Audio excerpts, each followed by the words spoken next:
On a cold, gray Thursday afternoon, 27-year-old Emily Carter stood on the corner of Fifth Avenue, holding a paper bag with her lunch, a turkey sandwich, a bottle of water, and a cookie she had baked the night before. Emily worked as a junior architect at a downtown firm and often ate lunch in the nearby park.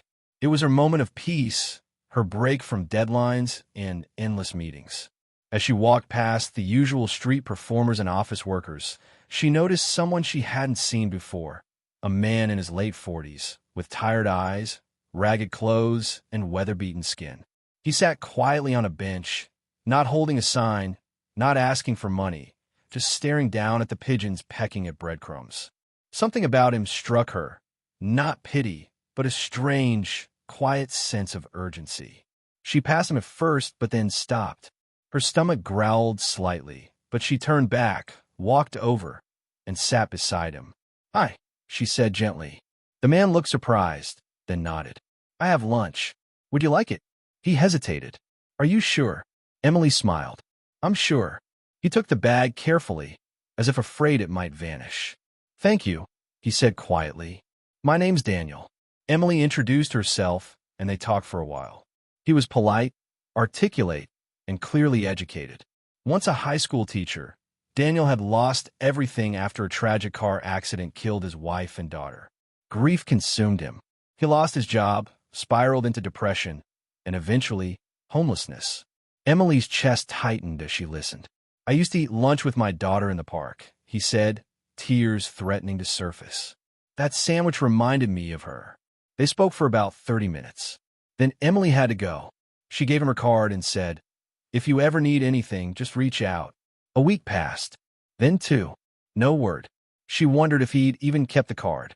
Then, one morning, she received an email with the subject, "Thank you for the sandwich." It was from Daniel. He wrote how that small gesture gave him the push he needed. That day, he walked to a local shelter Emily had once mentioned, entered rehab counseling, and after years, asked for help. 6 months later, Emily was invited to a small community event by a local nonprofit. When she arrived, she was stunned. Daniel was on stage, clean-shaven, wearing a secondhand blazer, and giving a speech titled "The Day a Sandwich Saved My Life." He told the crowd how a simple act of kindness from a stranger had reminded him that he still mattered. The crowd gave him a standing ovation. Emily cried. Later that year, Daniel got a part-time teaching position through the nonprofit. Emily and Daniel stayed in touch, occasionally having lunch together, this time as friends. One afternoon, he gave her a small, framed note. It read, "In a world where you can be anything, be someone's turning point. You never know how powerful a small act of kindness can be. What seems ordinary to you might be life-changing for someone else." Compassion doesn't require wealth, just a willing heart. If this story moved you, don't just watch and scroll. Share this video with someone who needs hope today. Comment below the kindest thing someone's ever done for you, or that you've done for someone. Let's fill this space with light and love.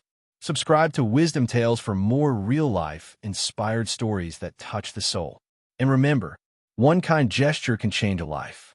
Will yours be next?